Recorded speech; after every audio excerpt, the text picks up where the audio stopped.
Pues este es uno de los encuentros más importantes que se van a dar en el canal de Vanguardia Española, porque aparte de estar en un entorno privilegiado como es este Centro Cultural de los Ejércitos, a los cuales agradecemos su buen hacer para con nosotros, para con Vanguardia Española, tenemos el inmenso honor de contar con la presencia de don Marcelo Gullo Omodeo. Sobran las presentaciones, todos le conocemos, la gente que conforma la iberofonía, la hispanidad, Vanguardia Española, sabe muy bien que Marcelo Gullo es uno de los referentes intelectuales, no solo para materialistas políticos, como es el caso de Vanguardia Española, no, también para hispanistas, tradicionalistas, liberales patriotas, yo diría que también un poquito, a modo de los doceañistas de la Constitución de Cádiz.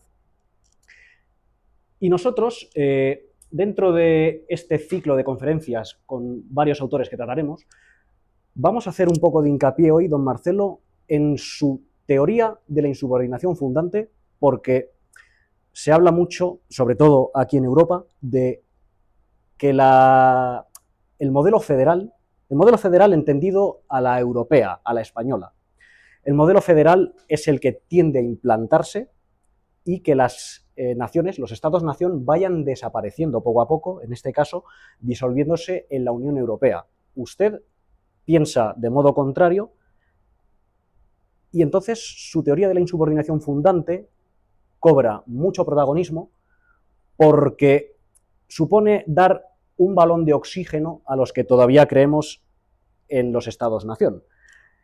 Para comenzar por el principio, la teoría de la insubordinación fundante, don Marcelo, ¿nos la puede explicar a grosso modo para que la gente la comprenda?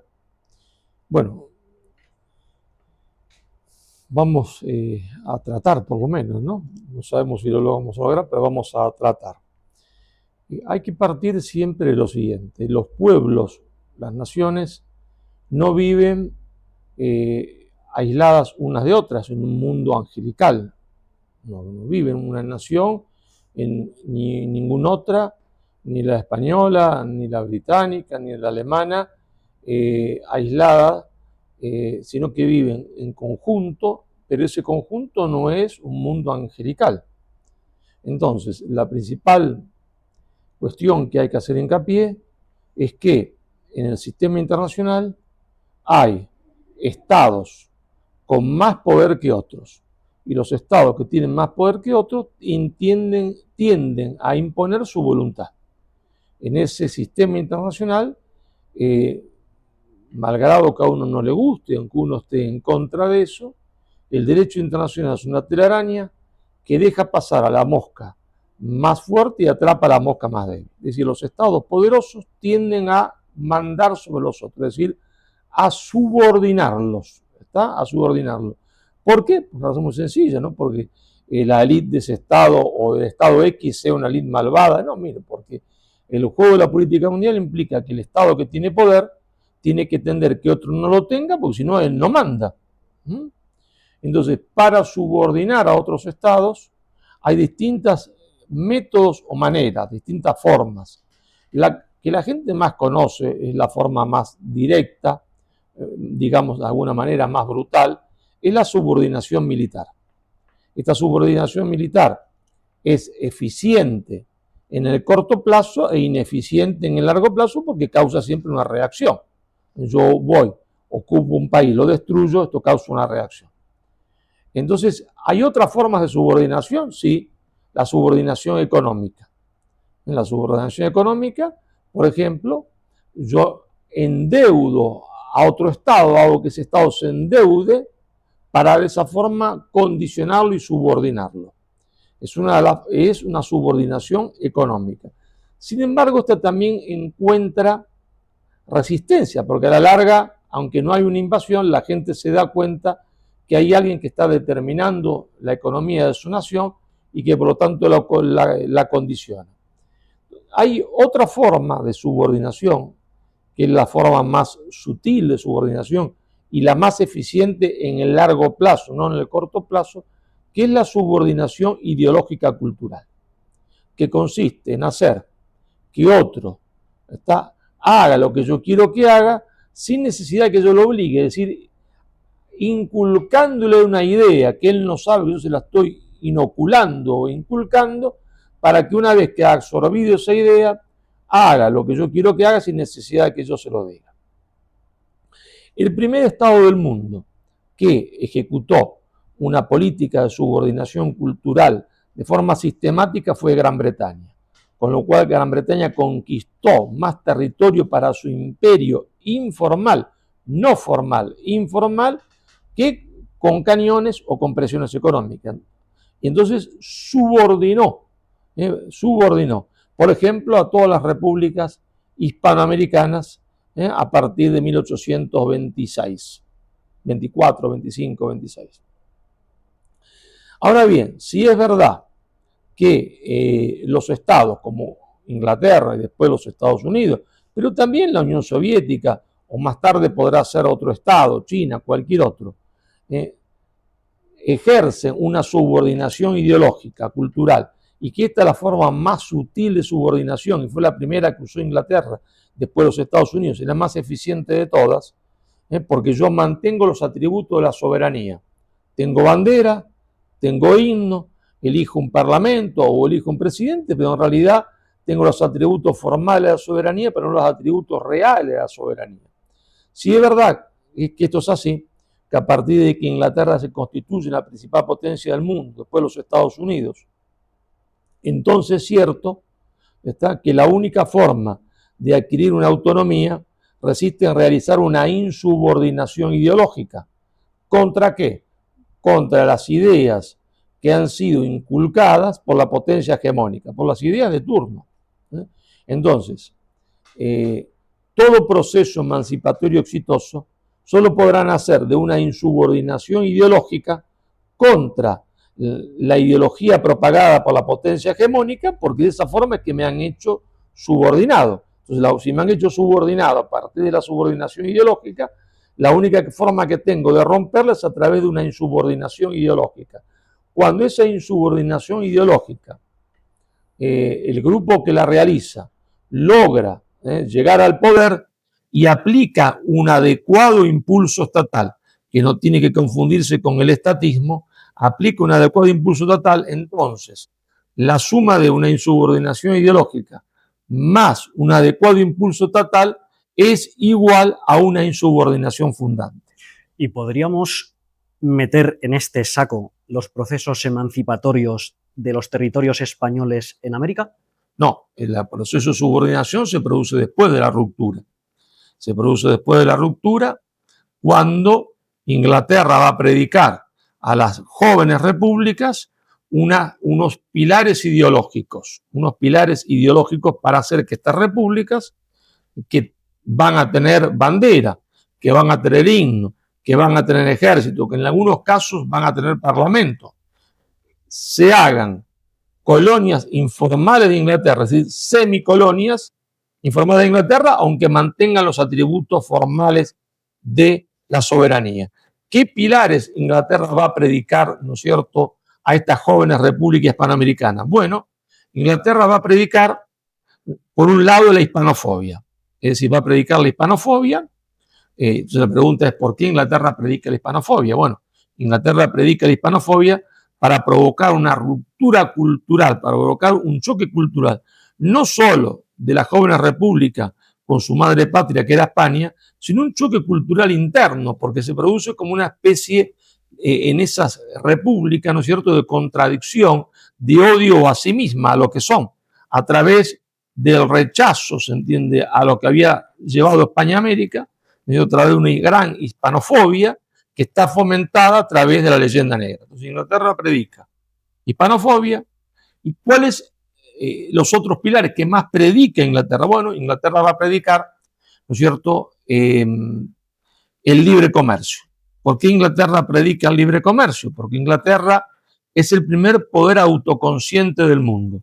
Inglaterra sabe que su poderío económico lo ha construido a partir de Isabel I de Inglaterra, que es coetánea de Felipe II, el hijo de Carlos V y nieto, y Carlos V, nieto de Isabel y de Fernando, él lo ha construido a partir del más feroz proteccionismo económico en contra de los holandeses y belgas, en ese momento llamados Países Bajos, donde estaba la industria, y que sabe que el libre comercio no es un principio científico, que el proteccionismo tampoco es un principio científico, pero que la aplicación del libre comercio en un estado incipiente de industrialización neutraliza el proceso de crecimiento e industrialización.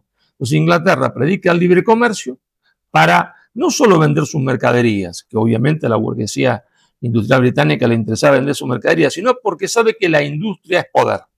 Como sabe que la industria es poder, tiene que evitar que los otros se industrialicen, porque si no, esas jóvenes repúblicas adquirirían poder. ¿Qué más va a predicar? Dijimos hispanofobia, dijimos libre comercio, va a predicar el nacionalismo de campanario. Es decir, hacerle creer a cada una de esas repúblicas que existieron como entidades metafísicas desde siempre, que existía un Perú antiguo. No es cierto, el Perú nace como nace México, a partir, se entiende, de la fusión de lo que estaba con lo que llega, a partir de la fusión de los quechuas, de los aymaras, con la llegada de España, donde nace un nuevo sujeto histórico que es el Perú, un nuevo sujeto histórico que es México, que es Hispanoamérica. Pero le hace creer a las repúblicas hispanoamericanas que han sido desde siempre, que han existido desde siempre. ¿Y para qué? Porque Inglaterra dice, ninguna de las repúblicas tiene que industrializarse, porque la industria es poder, entonces no tienen que industrializarse. Pero a su vez, estas repúblicas, si algún día se desprenden de la hispanofobia y se dan cuenta a sí mismas que hablan la misma lengua, que le rezan al mismo Dios, se van a reunificar. Y si se reunifica, construyen un Estado gigantesco que algún día puede industrializarse. Entonces, hay que evitar a toda costa que ese proceso de reunificación se dé. ¿Cómo evitarlo? Haciéndole creer que son entidades metafísicas. Claro, como esto no se sostenía en la realidad, e Inglaterra manejaba las oligarquías locales, va a tener que crear guerra entre las distintas repúblicas, porque cuando hay guerra empieza lo que tiene un contenido real a ser real. La guerra se entiende de Chile contra el Perú y Bolivia, enfrentamientos entre Perú y Ecuador, la guerra de Argentina contra el Paraguay. ¿Y qué más vas a predicar? ¿Qué más va a predicar Inglaterra? Va a predicar el iluminismo. Es decir, desterrar del corazón de las masas toda idea de trascendencia. Lo va a predicar Inglaterra urbi et orbi, en todo el mundo. En el caso hispanoamericano, el iluminismo significa hacer desaparecer de las masas, ¿cierto?, el catolicismo.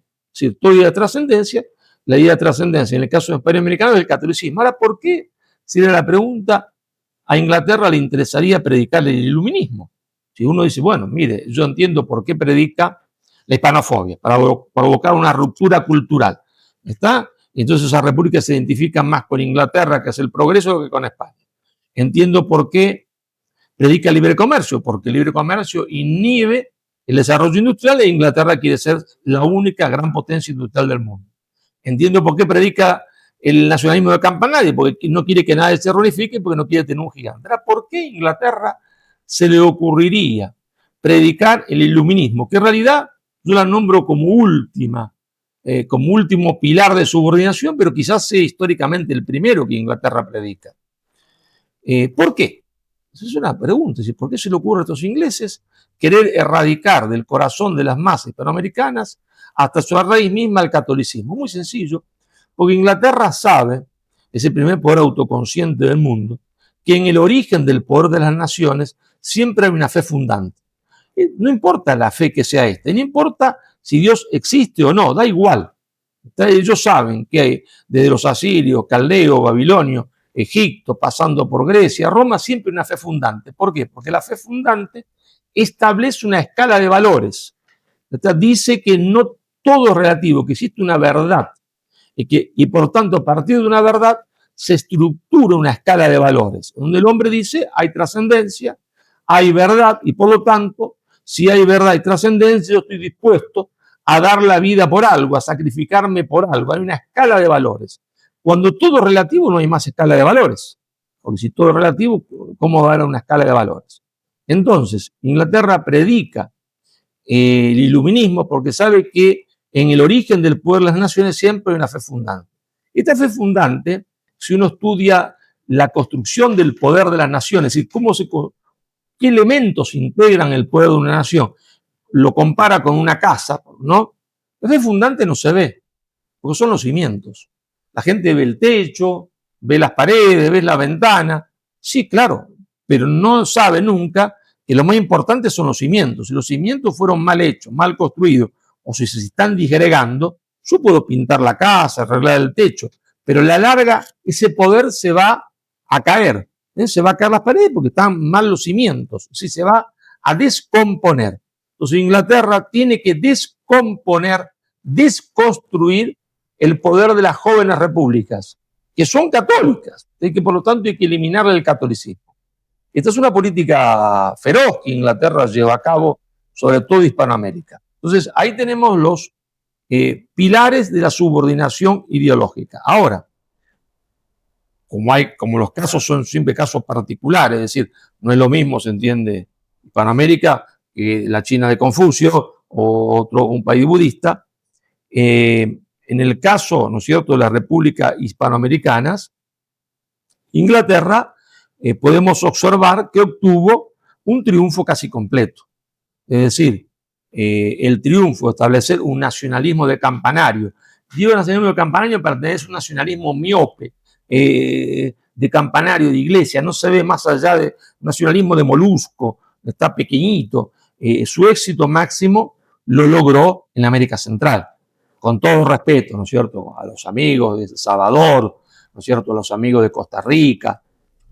Yo entiendo que ellos crean que son una nación, pero es inconcebible. Yo con una bicicleta recorro, se entiende, paso esta tarde por El Salvador, me voy al vecino, son municipios del mundo. Es decir, donde Inglaterra más éxito obtuvo en su política de fragmentación territorial fue, ¿no es cierto?, en la América Central.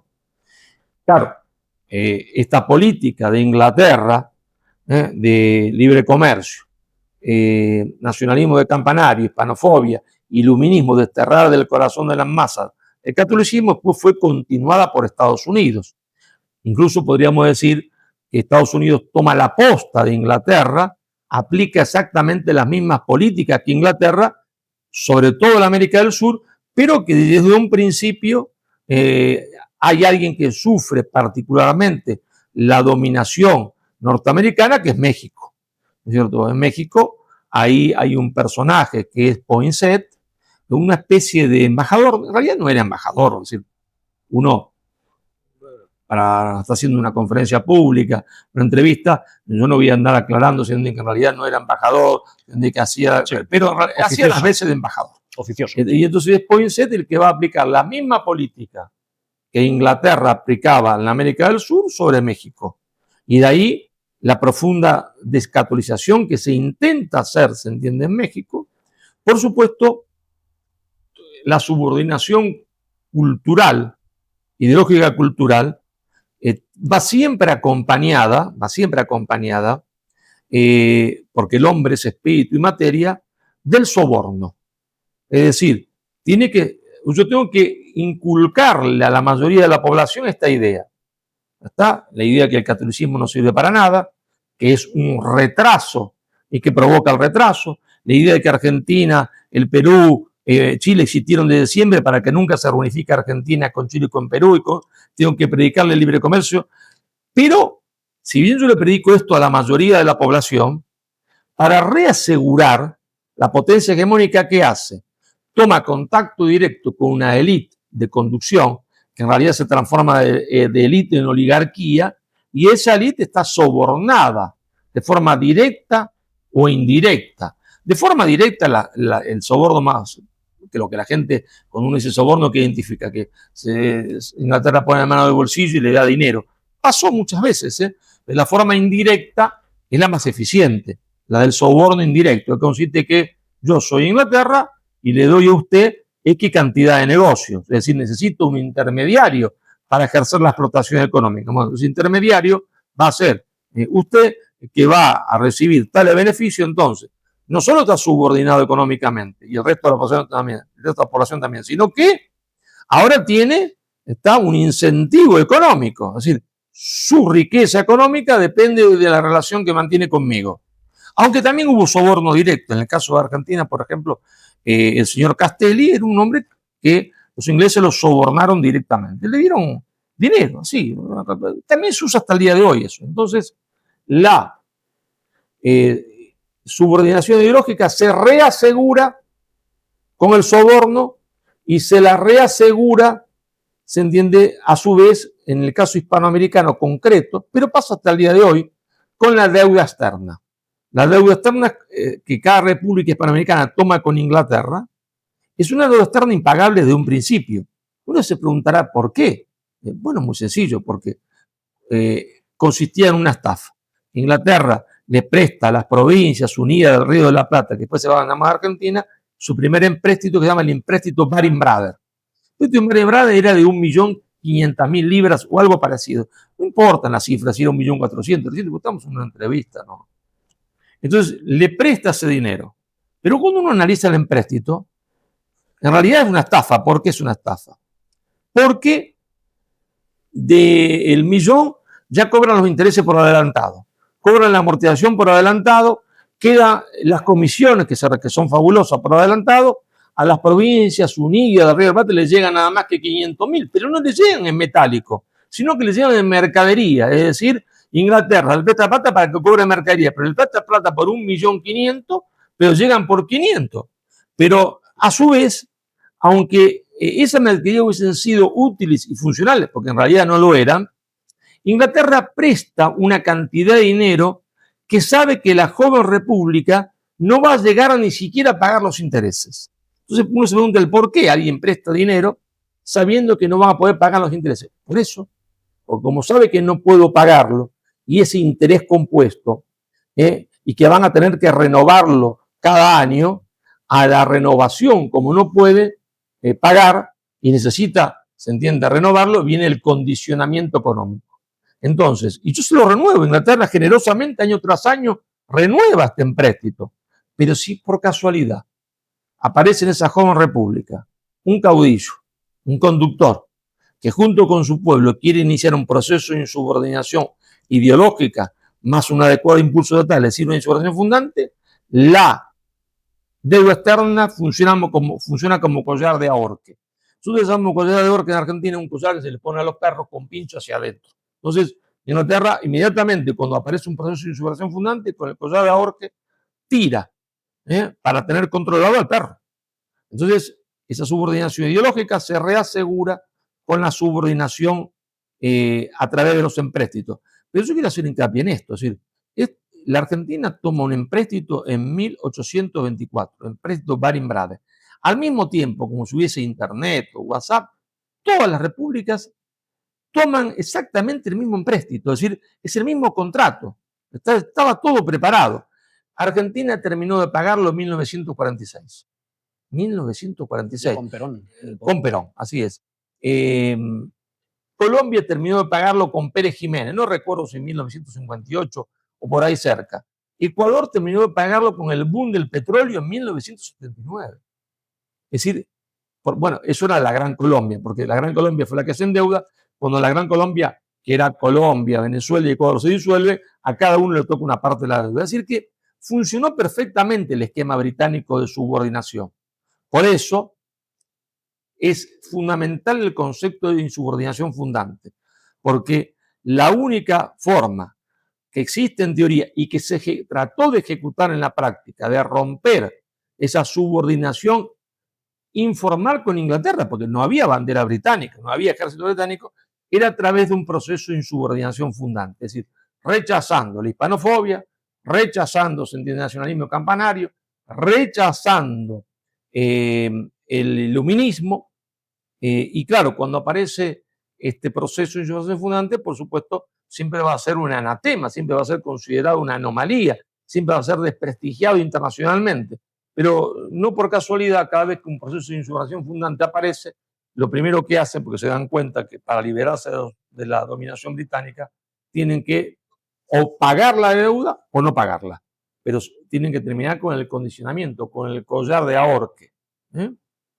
Y eso es lo que ha pasado en la historia de Hispanoamérica. Claro, esto a la vez genera otras nuevas preguntas, porque hablaba usted de que ha sido el bloque anglosajón, pero usted lleva mucho tiempo hablando de la oligarquía financiera mundial. Sí.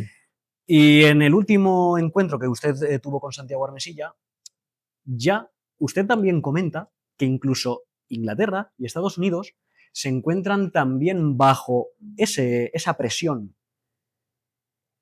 ¿Quiénes conforman esta oligarquía financiera mundial? ¿Son, como se suele decir, los Rothschild, Rockefeller o son otro tipo de poderes? Bueno, vamos por parte y cucharada. Es decir, el poder financiero internacional existió desde hace muchísimo tiempo.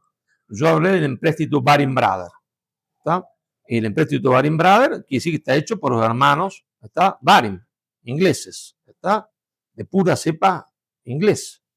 En ese momento hay, como lo va a ver durante un tiempo prolongadísimo en la historia, exactamente hasta la caída del muro de Berlín, la revolución tecnológica y la disolución de la Unión Soviética, una ósmosis entre el poder británico, conformado por la realeza, nobleza, el ejército, y esta oligarquía financiera mundial integrada, entre otros, por los hermanos Baring. ¿Está?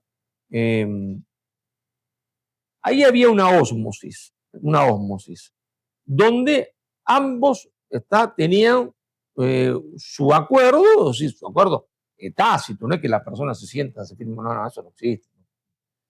Pero claro, todo contribuía a la riqueza de esta oligarquía financiera de dos bancos y al poder de Inglaterra. Pero esta oligarquía, si Argentina, supongamos, no pagaba la deuda, ¿no? Su deuda que había contraído, ¿cómo hacía el banco para obligarlo? El banco no puede obligarme a nada, porque está en Inglaterra, que el barco no tiene ejército, la banca no tiene ejército, la banca no tiene barcos, pero ahí estaba el poder británico. Si yo no pagaba la deuda, es decir, esa usura, porque era un crédito usurario, entonces venía la intervención británica.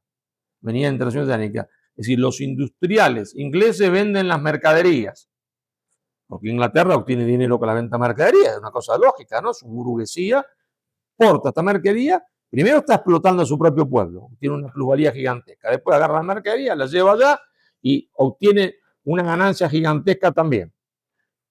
Pero eso a su vez refuerza el poder británico, porque inhibe la industrialización del otro. Ahora, si yo tomo el poder en Argentina y hago una ley de aduanas, es decir, impongo una ley proteccionista para proteger mi industria contra la competencia británica, tal cual como hicieron los Estados Unidos de Norteamérica, que fue el primer país del mundo que realizó una insubordinación fundante. ¿Qué pasa? Inglaterra interviene y me manda la flota, que es lo que pasó cuando Argentina hizo la ley de aduanas en 1835, con don Juan Manuel de Rosas, que hizo la primera insubordinación fundante de la Argentina. Rechaza la hispanofobia, rechaza, se entiende, el iluminismo, vuelve a traer a los jesuitas, rechaza el nacionalismo de campanario, quiere la reconstrucción de la patria grande, rechaza el libre comercio y quiere proteccionismo económico para tener industria. Bien. Ahora, esa unión entre esa oligarquía financiera y el mundo anglosajón, primero conducido por Inglaterra, después conducido por los Estados Unidos, va digamos, fracturarse de alguna manera, no se disuelve, se fractura. ¿No? En el momento en que cae la Unión Soviética, hay revolución tecnológica, ¿cierto? ¿Por qué? Porque por primera vez esa oligarquía financiera tiene un instrumento o varios instrumentos que le permiten actuar independientemente de los estados. Es decir, puede realizar un golpe de mercado en Corea del Sur, como lo hicieron, por ejemplo, que no necesita pedir el auxilio de un estado para cumplir sus objetivos. Lo cumple per se haciendo un golpe de mercado que es tan fatal o peor que un bombardeo. Ahora, esa oligarquía financiera mundial, cuando se produce la caída de la Unión Soviética, la revolución tecnológica, en el momento de que está gobernando Bill Clinton en los Estados Unidos, que es un demócrata, obtiene internamente dentro de los Estados Unidos un gran triunfo. ¿Por qué tiene un gran triunfo? Porque logra eliminar todas las leyes elaboradas por Roosevelt que le impedían ser al mismo tiempo dueña de los medios de comunicación. ¿Está? Y ser dueña al mismo tiempo de la industria armamentística y de la industria farmacéutica. Pero lo fundamental, vamos centrarnos para no dispersarnos, en los medios de comunicación. Es decir, ya estas leyes que Roosevelt había hecho para evitar los oligopolios o los monopolios no existen más, y entonces ellos controlando los medios de comunicación, porque antes el medio de comunicación era otro poder independiente de ellos. Ellos tenían que negociar. Muchas veces negociaban, estaban de acuerdo, pero ahora era otro poder. Ahora es el mismo poder.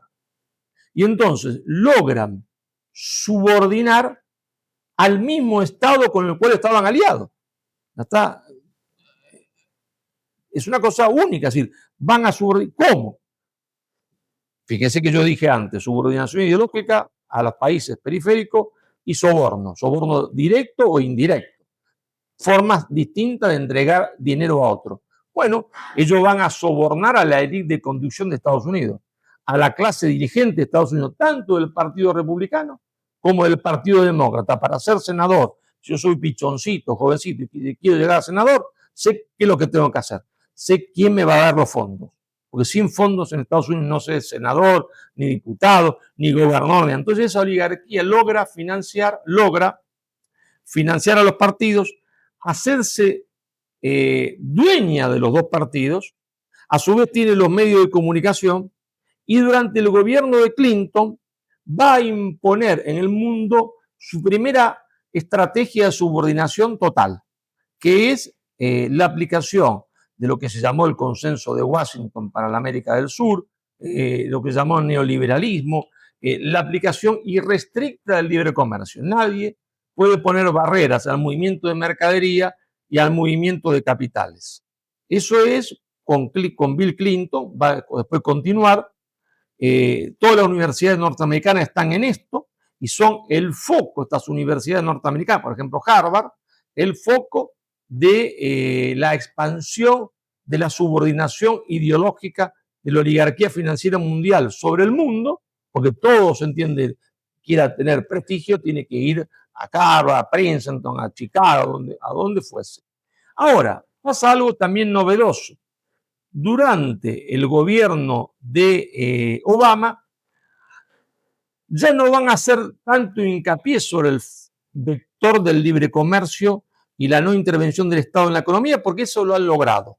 Ya está logrado, se ha desarmado el mundo sindical en el mundo, los sindicatos no tienen más poder, los países han abandonado, se entiende, el proteccionismo económico, todos admiten el libre comercio como una ciencia, como un instrumento científico absoluto, como un dogma de fe, cuando los Estados Unidos durante 100 años había sido proteccionista.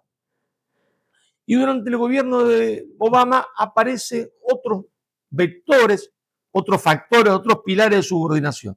La oligarquía financiera mundial va a hacer hincapié en otras cosas. Bueno, ¿cuáles son esas otras cosas? Bueno, va a hacer hincapié fundamentalmente en que todos los países, sin excepción alguna, adopten el aborto irrestricto. Que todos los países adopten la ideología de género, ¿está? Y después lo que se va a llamar el wokismo. Claro, uno se pregunta, ¿por qué? ¿Está? ¿Le interesaría estas cosas? La primera parece muy razonable, es decir, libre movimiento de capitales, libre movimiento de mercadería para que nadie entorpezca su negocio y su dominación económica del mundo. ¿Está? Y la segunda, el por qué. ¿Por qué se le ocurre a ellos, a la oligarquía financiera mundial, que todos los países sin restricción alguna deban aplicar el aborto y deban aplicar el libre comercio? Bueno, muy sencillo, porque con la primera estrategia han reducido el poder de los estados, han aniquilado el poder de los pueblos, pero el poder material, no el poder espiritual. Ellos saben, como lo sabía Inglaterra, que en el origen del poder de los pueblos hay siempre una fe fundante. Entonces hay que predicar el aborto, ¿verdad? Hay que predicar la ideología de género para predicar el relativismo absoluto, que no existen los valores, que yo puedo elegir si soy elefante o elefanta. En relación a esto, le haré una pregunta también. Sí, pero termino esa idea. Es que está muy relacionado. Que hay elefante o elefante, puede elegir lo que quiera. Elija usted. Mire, usted no puede elegir lo que quiera. yo me puedo sentir Alejandro el Magno, no soy Alejandro el Magno, ¿verdad? Porque la sustancia no está determinada por la voluntad, ¿está? Esto es una silla, por más que a mí se me ocurra decir que no es una silla, que es una cama. Mire, yo puedo dormir sobre la silla, sí, efectivamente, tengo la voluntad y la capacidad para dormir sobre la silla, pero el hecho que yo duerma sobre la silla, que le dé otra función, ¿está? Que no es su función principal, no cambia la sustancia que lo hace ser una silla. Hay silla de una pata, silla de 4 patas, silla de 3, pero todos son sillas, como hay mesa de 3 patas, mesa de 4, mesa de 5, mesas negras, amarillas, blancas, y sin embargo todos son mesas, porque hay algo que lo hace ser mesa, ¿está? Y cualquier niño dice, papá, eso es una mesa, pero es redonda, sí, y pues si uno le muestra una mesa cuadrada, dice, también es una mesa, papá, y si le muestra una mesa triangular, también es una mesa, ¿y por qué? Porque la identifica, la forma cambia, es triangular, redonda, cuadrada, 3 patas, 4, pero entonces ellos intentan imponer el relativismo absoluto. A través de la imposición del relativismo absoluto ya no hay más valores, entonces van a desarmar a los pueblos, está, espiritualmente. Esos pueblos no van a tener capacidad de resistirse hacia ello. Entonces, por eso vemos, se entiende, claro, acá hay una cosa paradójica que hay que aclararla. Yo un poco la pongo en el libro, nada por lo que pedí perdón, pero solamente la insinúo, no la desarrollo porque no era el caso de desarrollarla en el libro, que esta paradoja a la cual me refiero es que la oligarquía financiera mundial va a actuar a través de fundaciones, a través de ONG y fundamentalmente a través de personas que habían sido militantes del Partido Comunista o habían sido marxistas, troquistas, es decir, a través del marxismo. Entonces, la gente común ve que hay un montón de marxistas que están predicando ahora, está, el aborto, que están predicando la ideología de género, que están predicando que el elefante puede ser elefanta. Entonces dice, uy, el comunismo ha vuelto. Es el marxismo cultural. Mire, ese marxismo cultural no existe. Lo que existe es lo siguiente. Es decir, existe personas que fueron marxistas, ¿está? Que ahora están predicando lo que es la apoteosis del iluminismo. La apoteosis del iluminismo. Entonces, el marxismo cultural es como un taxi, está como un taxi. El dueño del taxi y el combustible del taxi es el dueño del taxi y la oligarquía financiera mundial. El combustible lo paga, se entiende, la oligarquía financiera mundial. Y quien la conduce, y quien conduce el taxi, es un marxista. Entonces la gente confunde al dueño del auto, ¿está? Al dueño del taxi con el conductor del taxi. Entonces hay un marxismo cultural, porque el tipo que conduce el auto era un hombre marxista. Sí, sí, claro que era un hombre marxista. Y sigue hablando en nombre del marxismo en muchos casos. Pero eso es la apoteosis del iluminismo. Es decir, el marxismo cultural es un taxi cuyo dueño es la oligarquía financiera mundial, cuyo combustible lo paga la oligarquía financiera mundial, conducido por marxistas, ¿tá? O ex marxistas, ¿tá? O marxistas que se declaran marxistas sin serlo. Pero entonces, ¿cuál es el problema? Ese marxismo cultural, no, porque no existe la apoteosis del iluminismo, del viejo proyecto iluminista, primero británico y después oligárquico, de desterrar del corazón de las masas, se entiende, toda idea de trascendencia que en el caso nuestro, en el caso de España, de Hispanoamérica, es el catolicismo. En el otro caso será otro. Es que en base a esto, hemos visto en estos días que don Marcelo ha sido trending topic, ha rulado mucho un vídeo por las redes en los cuales valga la redundancia, que tenga que venir allende los mares un argentino a decir lo que es un español. Es que intervino usted el otro día en El Gato al Agua y usted explicó lo que era ser español, lo que era ser católico y hablar español. En base, y a usted se lo rebatía una persona conservadora. Quiero decirle que, y preguntarle que, al igual que el wokismo, la ideología de género proviene de la izquierda o de la llamada izquierda indefinida, dentro de sectores conservadores, de derechas, también hay un relativismo que niega la esencia de la trascendencia del catolicismo, como se vio el otro día, negando que bolivianos, argentinos, chilenos no son hermanos de los españoles. Bueno, el caso de España es un caso también como el argentino, ¿no es cierto? Es decir, todas nuestras estados, pero un estado no quiere decir una nación, ¿no? Uno puede tener una nación dividida en muchos estados. Por ejemplo, Alemania, antes de la reunificación hecha por Bismarck y protoanunciada con el Zollverein, con la Unión Aduanera, eran muchos principados, ciudades libres, eran muchos estados con su moneda, con su príncipe, con su parlamento. Había una nación alemana, pero con muchos estados. ¿Tá? En el caso nuestro hispanoamericano, o de la hispanidad en su conjunto, hay muchos estados, pero una sola nación. Ahora, ¿qué es lo que ha pasado? La subordinación ideológica ejercida sobre nosotros, ha hecho que esta idea, es decir, esta idea que expresa nada más que una realidad, que existió, una realidad que existe, por eso no es una idea utópica, porque una utopía es algo que no existió nunca. ¿Está? Algo que existió no es una utopía. La nación hispánica o la hispanidad existió, existió. Fue fracturada, subordinada, dividida y subordinada. Y esta subordinación hizo olvidar a todos lo que nosotros somos. Entonces, pero eso de olvidar a todos lo que nosotros somos, tanto afecta a personas, por ejemplo, que se califican, que se definen como marxistas, a personas que se definen como católicos conservadores, a personas que se califican como liberales, es decir, los afecta a todos. Es la más importante victoria obtenida por el mundo anglosajón sobre el mundo hispano. Es decir, que nosotros tenemos una idea nuestra propia. En España, por ejemplo, la va a explicar extraordinariamente bien, ¿está? Ramiro de Maeztu, pero también Claudio Sánchez Albornoz, ¿no está? Que están en posiciones ideológicas contrarias, pero los dos coinciden en lo mismo. ¿Está? Sánchez Albornoz, don Claudio, vivió todo su exilio en Argentina, ¿no es cierto?, en Buenos Aires. Bueno, Maestro lo van a asesinar acá miserablemente, ¿no es cierto?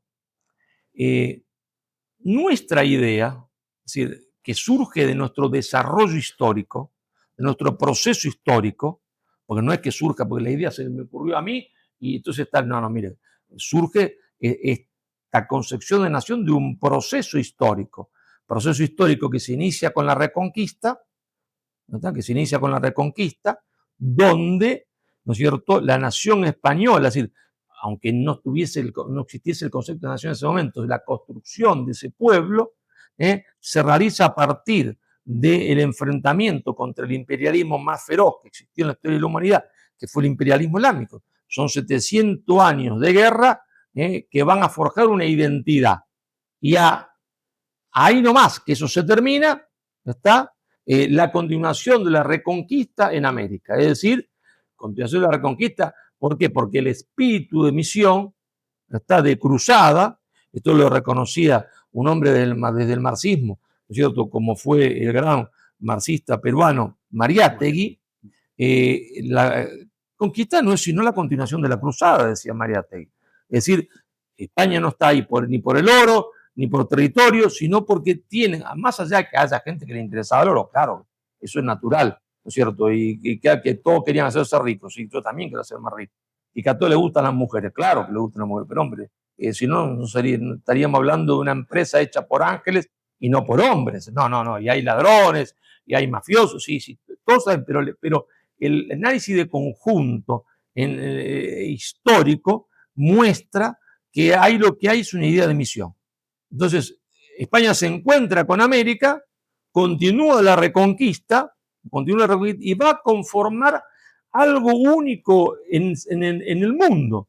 Único en el mundo, ¿por qué? Porque como su matriz cultural es católica, pero no es el catolicismo francés, es el catolicismo que se ha forjado en la lucha contra el enemigo imperialista islámico, está en la idea de cruzada, está, y eso es lo que le hace ser, eso que le hace ser,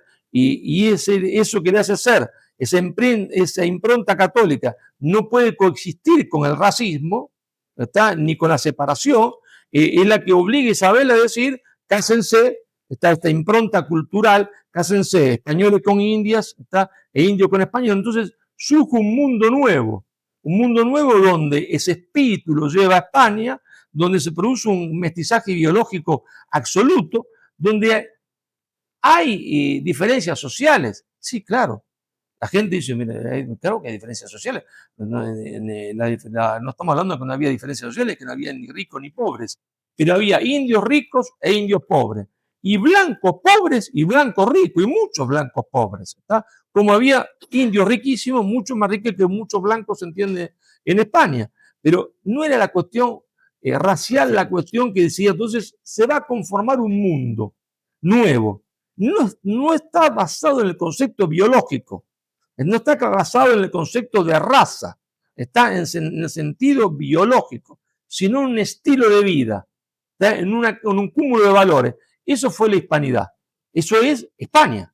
Es decir, que va de los Pirineos, se entiende, a Filipinas, aunque en Filipinas se retrocede porque lo elimina el imperialismo norteamericano, y desde California a Tierra del Fuego. Eso es España.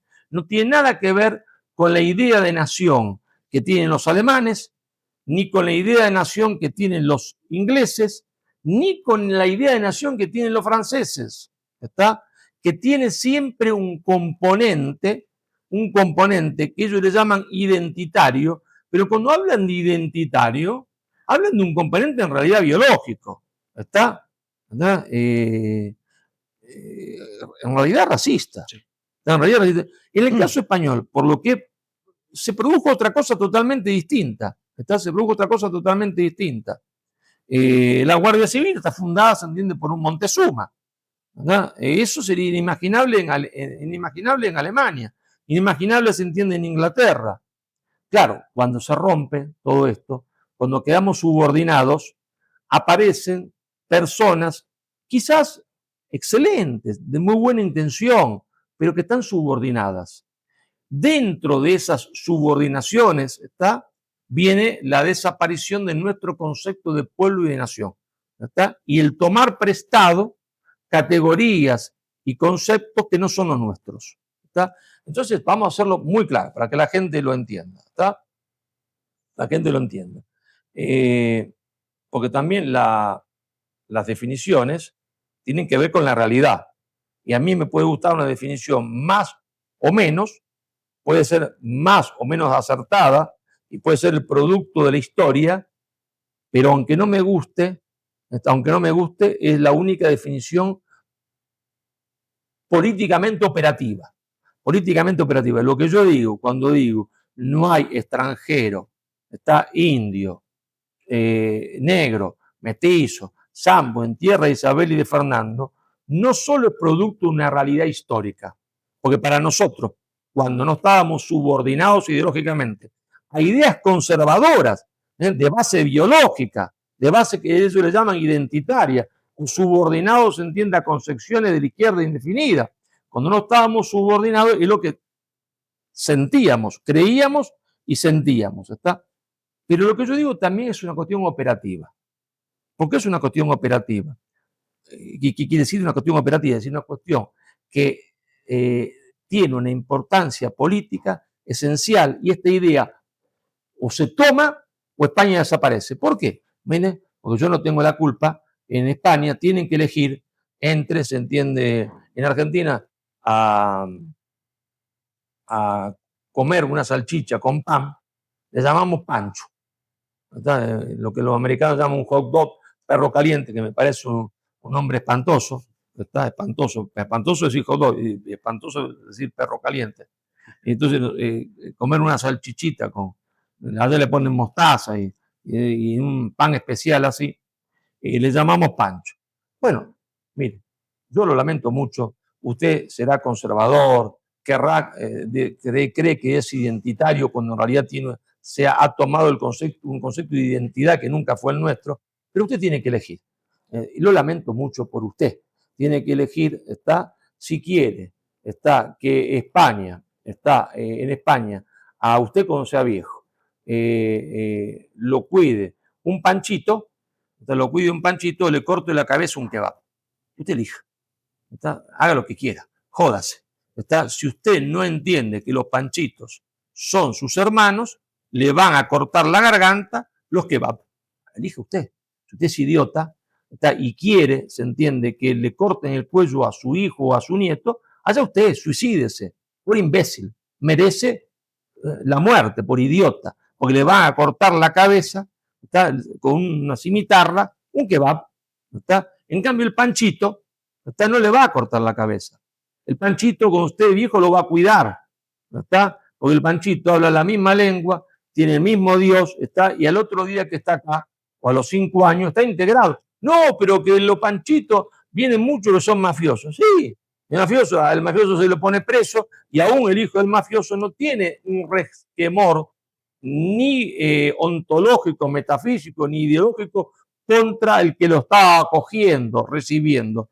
El otro dice, esta tierra fue nuestra y volverá a ser nuestra. Y por eso algún día te voy a cortar el cuello. Ahora, dentro de 10 años, dentro de 50 o dentro de 100, porque fue mío. ¿No está? En cambio, el panchito no. Entonces usted elija, ¿qué quiere? Esta es la única forma que España tiene de seguir siendo España, que sus mujeres sigan tan hermosas como siempre, luciendo sus ojos, no solo sus ojos, sino sus piernas y algún atributo más, es que haya mucho panchito. Porque no hay ninguna posibilidad con un índice de natalidad, que es el índice de natalidad que tiene España, aunque yo mañana sea gobierno e aplique una política de subsidios absolutos a la familia y de créditos y de lo que quiera, está demostrado que una vez que las sociedades han adquirido ese hábito, no hay tiempo material suficiente para reformarlo. Y el ejemplo es Hungría, que a pesar del dinero que se gasta, no aumenta nada la tasa de natalidad, aumenta muy poco relativamente. Entonces, la única fórmula de que España siga siendo España,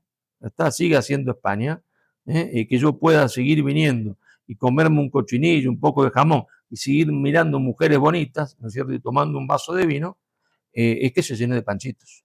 ¡Uy! Usted está predicando una invasión de panchitos, claro, porque si hay invasión de panchitos o invasión de kebab, usted elija. Si es idiota, no va a tomar ninguna decisión y como la otra se produce naturalmente porque están a 12 kilómetros, le van a cortar la cabeza. Bueno, ya usted, yo en Buenos Aires no voy a tener ese problema, Rosario no va a tener ese problema. El problema lo van a tener acá. ¿Y cómo es posible que ese viento hereje, porque es una herejía, ese viento luterano haya entrado en la nave de San Pedro, en la Iglesia Católica? Bueno, eso es para una entrevista muy larga, porque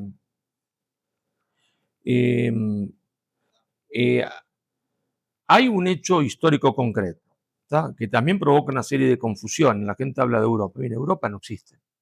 Lo que existía era la cristiandad occidental y la cristiandad oriental. Si existía cristiandad occidental y oriental, ¿qué quiere decir? Que occidental es quiere decir que occidental es un adjetivo y cristiandad sustantivo. Cristiandad sustantivo, occidental adjetivo, oriental adjetivo. Y ahí se produce el quiebre de esa cristiandad, se produce por la Reforma Protestante, ¿no es cierto?, con Lutero. Ahora no es que se produce un quiebre porque tantas millones de personas quedan de un lado y tantos millones de otros. No es por eso, sino que hay un quiebre ontológico. Hay un quiebre de forma de pensar, aunque no se había logrado nunca y jamás se podría haber logrado porque la realidad humana es deficiente. El hombre no es un ser perfecto ni puede serlo y está herido por el pecado original. El hombre en esa sociedad, en ese cristianismo occidental, su eto cultural en el cual vivía, no quiere decir que todo lo cumplía, buscaba el bien, la verdad y la belleza. ¿Qué bien? El bien común. del cual se desprende el concepto de justicia social posteriormente elaborado.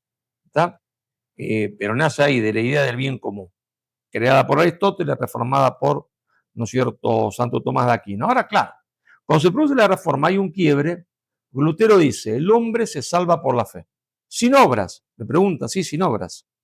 Entonces, ¿qué quiere decir? Quiere decir que si yo tengo una fábrica y tengo 100 empleados, obreros, 100 proletarios, y lo hago morir de hambre, si tengo fe me salvo, exactamente se salva. Pero a este pensamiento de Lutero le va a seguir el de Calvino, resumiendo un poco de forma caricaturesca. Calvino va a decir, Lutero tiene razón, pero le falta algo. Y reintroduce un concepto que había sido abolido por el cristianismo, que es el concepto de predestinación griego. Y dice, el hombre se salva por la fe, claro, dice Calvino, y le preguntan a su discípulo, ¿y podemos saber quién se salva?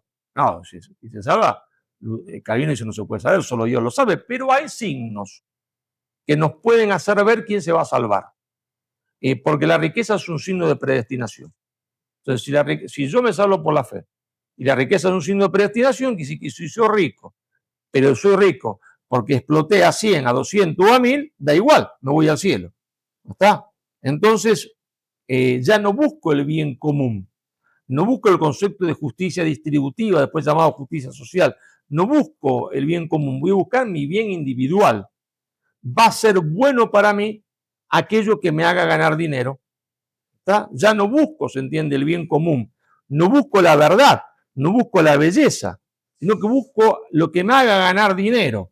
¿Está? Lo que me haga ganar dinero. Es bueno lo que es útil lo que me hace ganar dinero.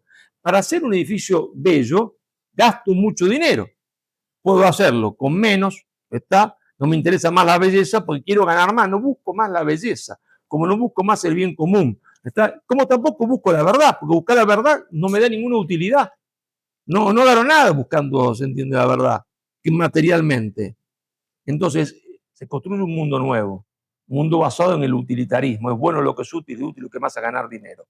Ahora, claro, hay con Calvino hay ingleses, escoceses, galeses también, ¿no? Bueno, hay de todo, porque él forma una especie de seminario donde forma a las generaciones en el calvinismo, en lo que también se va a llamar calvinismo protestante.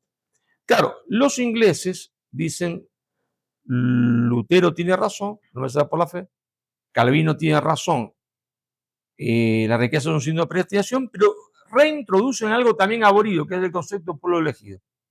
Sí, no todos los hombres se salvan, no todos los pueblos se salvan, dicen los ingleses, hay pueblos elegidos. ¿Y quién es el pueblo elegido, el nuevo pueblo elegido? Nosotros. ¿Y cómo vamos a estar seguros de ello? Por nuestra riqueza y nuestro poder. Nuestra riqueza y nuestro poder van a ser el símbolo, la muestra de que tenemos razón, de que somos la nación elegida por Dios. Entonces, a partir de ese momento, nace el imperialismo británico, y nace el concepto de imperialismo, es un concepto teológico. Es decir, los ingleses tienen necesidad de salir al mundo, a robar, matar, asesinar, hacerse rico y poderoso, porque eso demuestra que su creencia, que son un nuevo pueblo elegido por Dios, es correcta, es correctísima. Y entonces, a partir de que ellos salgan al mundo a robar, matar y asesinar, atención que son hombres religiosos, pero las obras no importan, importa la fe y la riqueza de haciendo predestinación. A partir de que Inglaterra derrota la hispanidad y después derrote dentro del bloque protestante iluminista, aunque era una nación aparentemente católica, a Francia con Napoleón, Inglaterra se adueña del mundo y entonces, adueñándose del mundo, siendo un gran imperialismo en el mundo, Occidente se transforma en sinónimo de imperialismo. ¿Está? Porque el sustantivo, la búsqueda del bien, la verdad y la belleza se ha perdido y queda, se entiende, el adjetivo, nada más. Pero ese adjetivo está representando un nuevo sustantivo. Un nuevo sustantivo. El sustantivo es el imperialismo británico, llamado Occidente, porque son ellos los que lo encabezan. Después lo va a encabezar Estados Unidos, otro imperialismo. Ahora, ¿cómo se entronca eso con la Iglesia? Bueno, el poder que se va a resistir a esa nueva forma de ver las cosas, a esa nueva cosmovisión del mundo es España. En España la catolicidad se hace pueblo, que habla español. Uno podrá decir, bueno, pero usted exagera porque Francia era católica, también hay católicos alemanes, católicos italianos, claro que hay católicos alemanes, claro que hay católicos franceses, claro que hay católicos italianos, pero el único pueblo como Estado, como poder que va a defender la catolicidad es España, porque Italia no puede, porque está dividida y fragmentada, lo mismo Alemania, no tienen entidad geopolítica, ¿está? En el mundo de las naciones. Y Francia, que podría haberla tenido, no quiere tenerla. ¿Por qué? Porque su monarquía en realidad es protestante. Es decir, ellos con Enrique, ha dicho Enrique, para ir bien a una misa, pues él es un hugonote que acepta el catolicismo. Entonces, a partir de ahí, la monarquía francesa va a usar la fe al servicio de la política. Por eso se va a aliar con los turcos, se va a aliar con los protestantes. Entonces, solo queda reducida a España. España, ¿no es cierto?, derrotada, España aniquilada en un proceso, ¿no? Esto no pasó de la noche a la mañana, porque también un proceso de autodemolición a partir del 1700, con el cambio de monarquía. Cuando esa entidad geopolítica que representa el catolicismo desaparece, el catolicismo como expresión geopolítica no existe más. Las potencias hegemónicas son todas protestantes y dirigen el mundo. Queda la Iglesia, está casi hasta, diríamos, reducida a Roma en su expresión política, ¿no es cierto? Y esa Iglesia va a criticar el producto político y económico de esa reforma protestante calvinista. Lo va a criticar siempre. ¿Está? Lo va a criticar siempre. Va a condenar, se entiende, al naturalismo, va a condenar al liberalismo. Pero dentro de la Iglesia, en Francia, está protegida por los reyes, que originariamente era el primero, Enrique, era un protestante, y después por los otros que a veces son católicos, pero que está subordinada la fe a la política, ¿está? Y coquetean con el iluminismo, van a permitir un clero francés que en realidad es protestante, es decir, pero que no rompe con la Iglesia, que se quedan de adentro. Va a ser lo que la Iglesia se conoce como la herejía modernista. Tenemos los casos del cardenal Massarino, el cardenal Richelieu. Bueno, estos son personajes, ¿no es cierto?, que toman el gobierno de Francia, que van a hacer lo que hagan la alianza con el mundo protestante, con el mundo turco, en contra de la catolicidad. Yo me estoy refiriendo incluso a sacerdotes, ¿entiende?, doctrinarios, que en realidad son protestantes, pero se quedan dentro del mundo católico para romper la iglesia de adentro, lo que la iglesia se conoce como la herejía inmanente. Esta herejía inmanente se desarrolla dentro de la iglesia. Hay en los países católicos mucha confusión. Por ejemplo, en la élite española va a estudiar afuera de España, al mundo protestante, y entonces ve que ese mundo se ha desarrollado materialmente mucho más que España, que sea como subdesarrollado, ¿está? Y entonces cree que tomando la ideología producida por la reforma protestante y descatolizándose, se va a llegar al progreso. Y lo mismo pasa en la iglesia, es decir, empiezan a creer que es cierto que esos son más ricos y más poderosos y más prósperos porque han elegido el protestantismo. Y no se entiende. Entonces el catolicismo adolece que hay que protestantizarse. Esto lo explica muy bien Gabriel Carlos Arraute, el padre Gabriel Carlos Arraute, en un libro, ¿no es cierto?, de Berlín a Roma. Protestantización, sí. Muy bueno. Un libro fantástico del padre Gabriel Carlos Arraute, lo que explica muy bien. Entonces, ahí se produce todo un proceso de protestantización que queda graficado, como lo explica el padre Carlos Arraute, cuando van la Comisión Española, los obispos españoles, ¿entiende?, para viajar al concilio, la consigna: nosotros tenemos que permanecer en silencio y escuchar lo que dicen nosotros. España, que había hecho Trento, iba a escuchar. Tenía como una especie de complejo de inferioridad, y lógico, de forma absoluta, pero ese complejo de inferioridad hace que se produce la protestantización del mundo católico. No por los textos exactamente que se acuerdan en Roma, en el concilio, pero los textos, más el espíritu de la época, del mundo, se va a llevar a la iglesia una protestantización. La iglesia se encuentra como atrapada en esto, se encuentra atrapada en esto, y ahí se produce una crisis gigantesca que en la iglesia se manifiesta por la pérdida de fieles. Se produce la pérdida de fieles. Lleva a la asunción también de una especie de relativismo. Se llega a decir todas las religiones son lenguajes que conducen a Dios. Miren, si todas son las que conducen a Dios, ¿para qué se puede saber? Yo voy a agarrar la más difícil que la suya, que es el catolicismo. ¿Se entiende? Hay otra mucho más sencilla que no me piden nada. Y eso provoca toda una crisis gigantesca que es la que se desarrolla hasta el día de hoy, que no sabemos su fin, digamos, ¿no? Es que, claro, usted lo ha dicho muy bien, el cambio de monarquía en el siglo XVIII de los Austrias a los Borbones, sobre todo marca el hito de la expulsión de los jesuitas. Y no solo la obra jesuítica cultural, sino importantísima, por ejemplo, en el Río de la Plata, en Paraguay, con las misiones, con las reducciones jesuíticas que peleaban contra los bandeirantes brasileños, defendiendo los derechos de los indios. Claro, esa protestantización, como bien le decía antes, asumida por las élites, referencia al choque que tuvo con este tertuliano, que no aceptaba que un hispanoamericano que hable español y rece a nuestro mismo Dios sea hispano, tenga nuestra misma raíz cultural, ¿no? Claro, este es un tema que, como bien usted dice, daría para otra conferencia. Sí que me gustaría también, porque en la charla que usted tuvo con Santiago Armesilla, que luego, claro, deja usted que pensar, y es que se establecen dos paralelismos entre la desindustrialización de Argentina y la desindustrialización de España. Usted habla ahí de la colonia feliz, que es España, y de la colonia infeliz, que es Argentina, pero que España, cuando deje de ser el chiringuito de Europa, volverá a ser también una colonia infeliz. Me gustaría,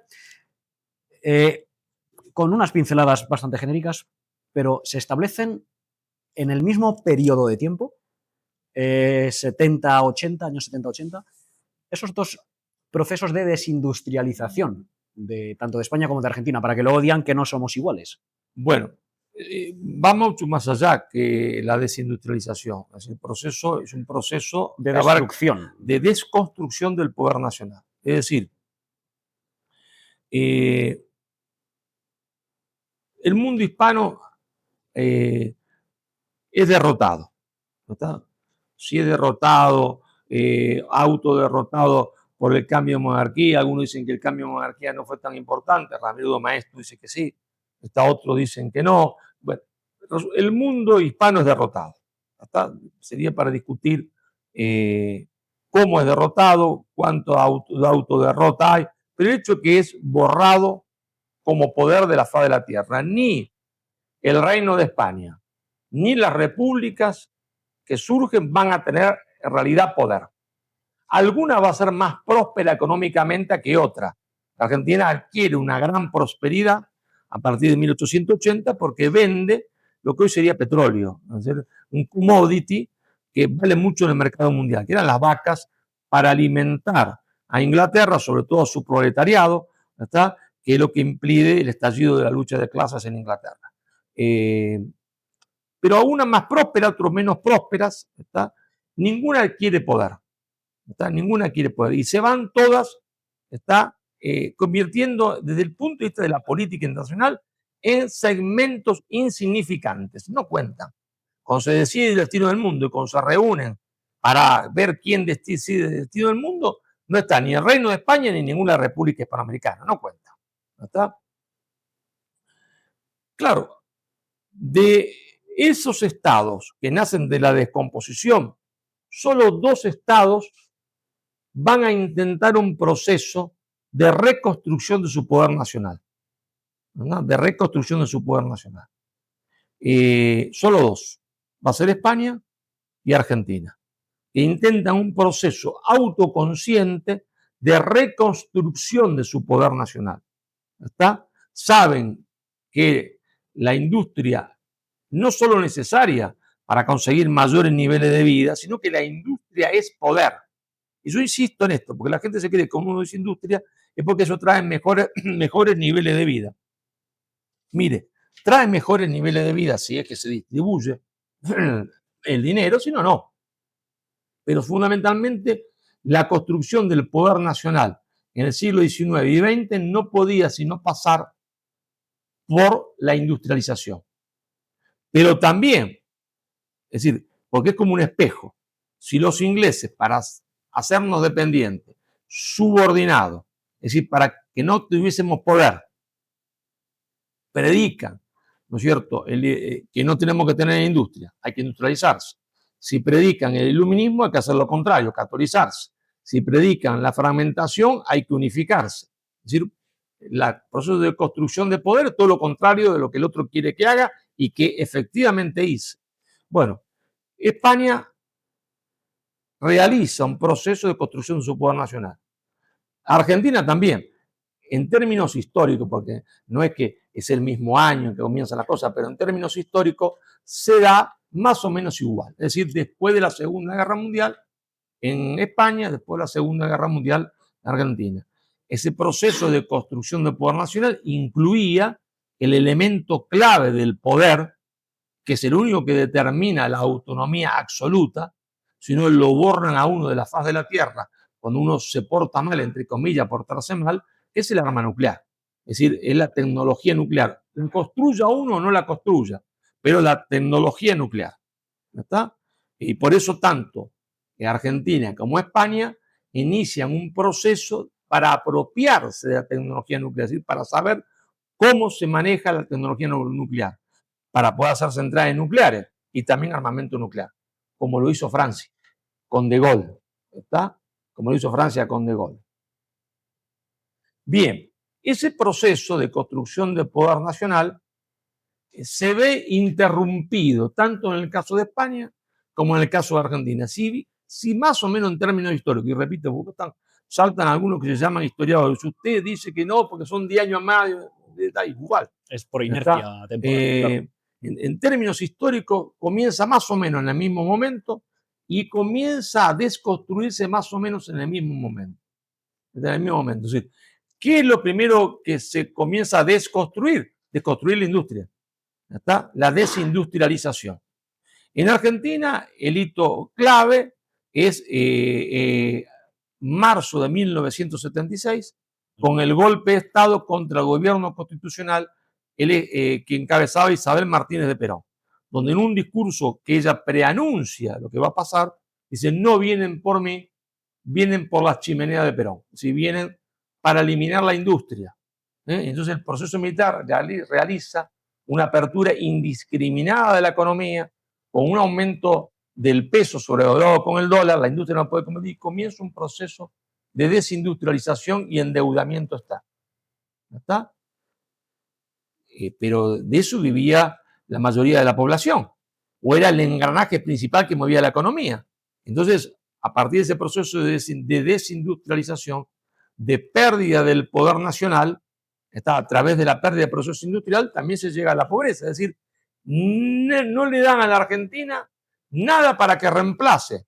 Esa gente que se queda sin trabajo no tiene otro sector donde ir, porque la agricultura y la ganadería y la minería no dan para toda la población. Entonces, es un proceso de subordinación doloroso, muy doloroso, porque comienza a existir primero pobres, después miserables, esta gente que está fuera de la economía. En el caso español se produce exactamente el mismo proceso, un proceso de desindustrialización, pero esa desindustrialización, esa pérdida de autonomía, esa subordinación, no es dolorosa como en Argentina, sino que es indolora. ¿Por qué? Porque a cambio de desindustrializarse, se le da el turismo, ¿está? Como una anestesia. Usted no se preocupe, no va a tener más poder, pero la gente va a estar ocupada en otra cosa que va a dar durante mucho tiempo la apariencia de un bienestar extraordinario, pero también se va a endeudar, porque en la etapa anterior había crecimiento sin endeudamiento y sin presión fiscal. Es una cosa que hay que pensarla. Hay crecimiento sin presión fiscal, que es mínima, y sin endeudamiento. Claro, era un camino bastante, digamos, trabajoso. Es decir, continuar en ese camino era un camino incierto y de mucho sacrificio y trabajo. El camino de la industrialización de España. El otro camino era un camino fácil. Este era un camino fácil, que consistía en que pierdo la industria, pero me dan turismo, me lo aseguran, me dan créditos, me dan dinero, me endeudo a trocho y mocho, es indoloro. Y es bastante seguro y no hay sacrificio. No tengo que hacer sacrificio. El otro es un camino de sacrificio. Entonces los dos se industrializan. Los dos se desindustrializan, los dos se subordinan, perdiendo su capacidad de pero en un caso con dolor y en otro sin dolor.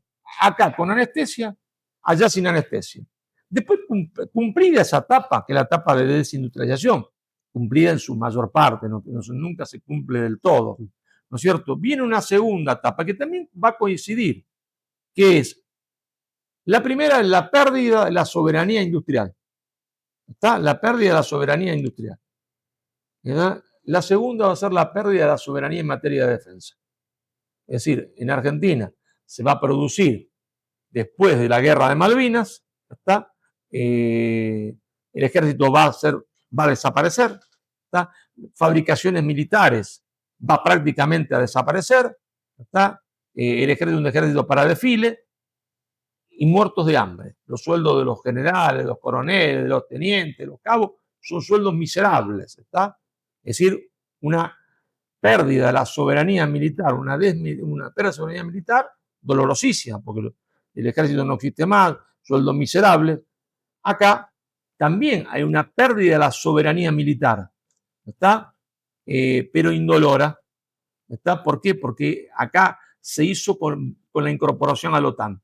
Y entonces, buenos sueldos si me voy a tal misión, a la sede, se entiende, la OTAN acá, allá. Entonces, buenos sueldos.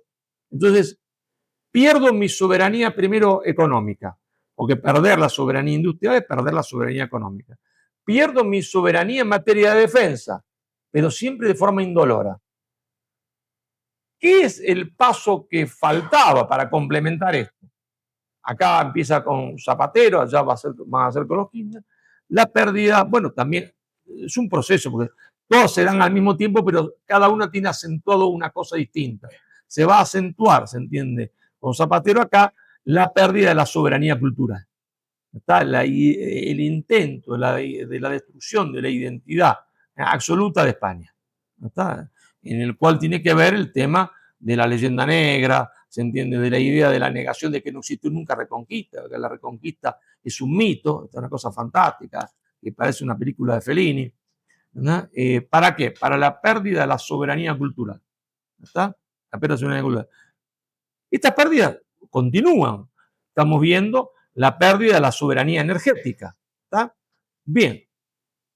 En un proceso histórico, acá y allá vemos que el mismo proceso. A partir de la Segunda Guerra Mundial, ambos estados intentan construir su poder nacional. A ambos estados, que son los únicos dos estados hispanos que han realmente intentado construirlo y que eran exitosos, se lo desconstruye. Acá se lo desconstruye sin dolor, allá se lo desconstruye con dolor. Es decir, hay hambre y miseria. Acá no hay hambre y miseria y entonces la colonia está feliz porque no hay hambre ni miseria, porque se endeudan y porque está el turismo. Allá la colonia está triste porque hay hambre y miseria. Pero en el caso son ambas colonias, no colonias en el sentido formal, sí, sino en el sentido informal. Han perdido los atributos reales de la soberanía, aunque tengan los atributos formales de la soberanía, los atributos reales. Quien no tiene una fuerza armada dedicada a protegerse de su enemigo principal, que no está en Rusia, sino que está mirando para otro lado, quien no tiene capacidad defensiva propia para eso, quien no tiene capacidad energética, quien no tiene capacidad industrial, quien no tiene energía nuclear, es un país dependiente. Está por más que esté alegre, feliz y aparentemente se entiende económicamente próspero, aparentemente, porque nadie toma en cuenta el tema de la deuda, ¿está? Que algún día va a tener que ser pagada. ¿Cuándo? Cuando ellos decidan que todo lo que había sido construido ya fue desconstruido. Entonces no haga falta más darle anestesia. Está que es como una especie de droga, ¿no? La morfina es una droga, ¿no es cierto?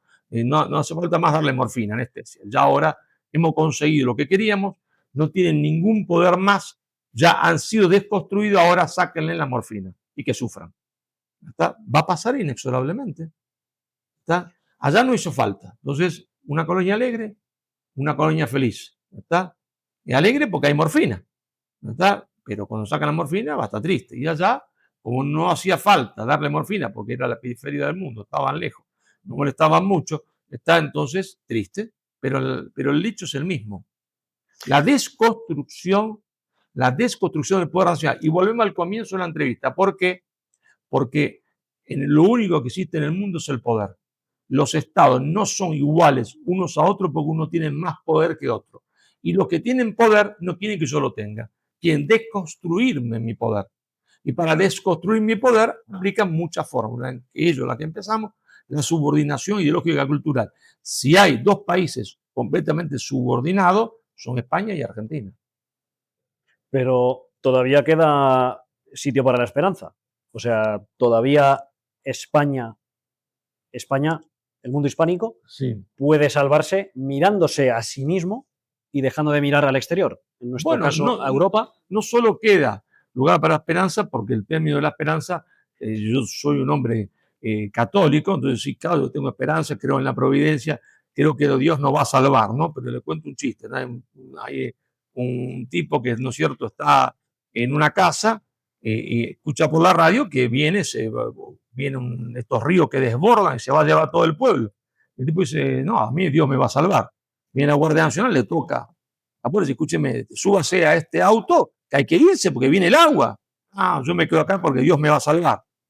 Viene el agua, el tipo se sube arriba del tejado, está, la Guardia Civil le manda un helicóptero, tira la escalera, súbase que viene el agua, se lleva todo. Está, súbase a la escalera, por favor, no, a mí Dios me va a salvar. Finalmente el agua se lo lleva, se muere, se enfrenta con Dios y ¿cómo no me salvaste a mí?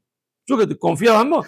¿Cómo no? Yo te mandé la Guardia, te le dice escuchar la noticia, te mandé la Guardia Civil, te tocó la puerta, te mandé el helicóptero, ¿está? Y no subiste.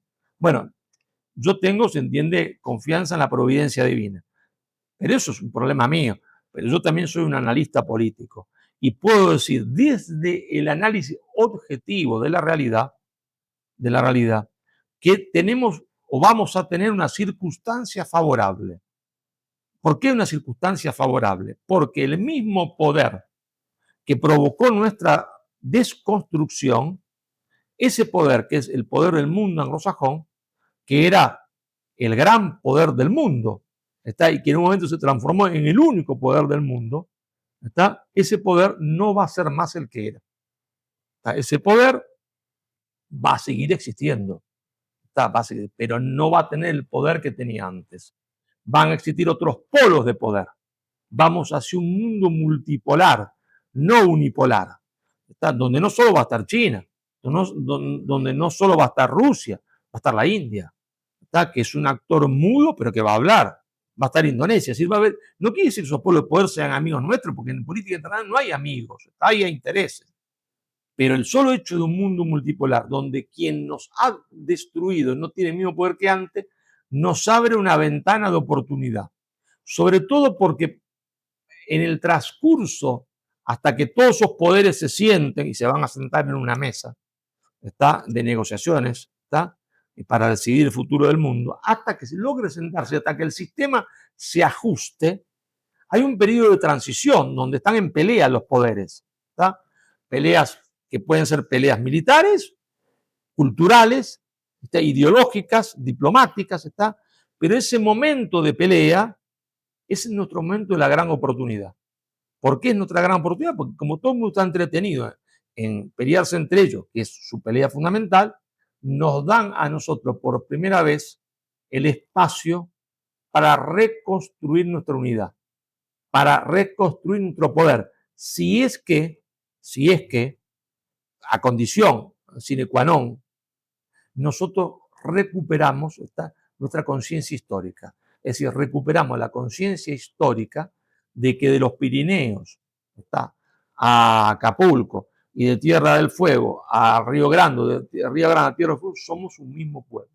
Sí, con características distintas, que lo hace grande, porque la verdad no va a uniformar, unifica, pero no hace, se entiende, una lámina plana, sino con ribete distinto, con características. Si nosotros tenemos eso en la cabeza, si no existe el españolismo absurdo, está, que los lleva, se entiende, a hundirse solos, entonces nos salvaremos de forma conjunta y tendremos una oportunidad porque las circunstancias nos dan esa facilidad que antes no teníamos, ¿está? Que antes no era posible por la existencia de ese enorme poder que lo impedía.